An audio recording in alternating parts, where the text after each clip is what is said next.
Destinasi wisata laut atau pulau di Kota Makassar dinilai sangat menjanjikan untuk dikembangkan. Sayangnya hal ini terkendala persoalan persampahan yang masih sulit diatasi karena hingga kini belum tersedia fasilitas pengangkutan sampah non-organik dari pulau, sehingga membuat warga pulau membuatnya ke laut sehingga akan berdampak pada pencemaran. Selain membuang ke laut, warga juga biasa membakar sampah plastik di pulau sehingga hal ini dinilai akan merusak lingkungan.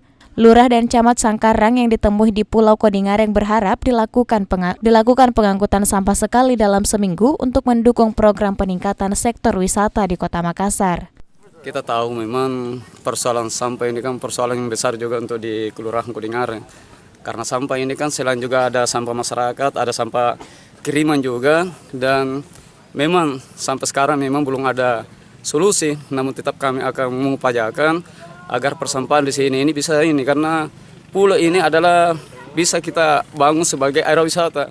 Kita pertama kan pola hidup masyarakat tentang bagaimana pemahaman tentang sampah, dan kita juga kan kendala kita selalu transportasi masalah pembuangan sampah itu sendiri. Kita coba juga mengusulkan mengurai dengan ada menggabungkan antara bank sampah dengan pola-pola pengangkutan sampah. Jadi mudah-mudahan kita terima, kita mengusulkan adanya kapal pengangkut sampah, tetapi dia tidak dia mengangkut itu katakanlah hasil-hasilnya dari bank sampah dan sampah yang tidak bisa lagi dijual tetapi sudah berupa residu, itu yang diangkut ke kota. Itu kita upayakan. Di sini kan di pulau itu bank sampah itu bagus dibanding kota, cuma kan kendalanya hasil-hasil bank sampah itu terlalu mahal biaya pengangkutannya ke kota. Jadi mungkin ada upaya yang kita sampaikan bahwa ada kapal, kan sudah ada ambulans laut, nah bisa juga ada kapal pengangkut sampah. Jadi kan tidak mungkin tiap hari juga, tinggal diatur regulernya berapa dalam satu minggu berapa kali yang masuk.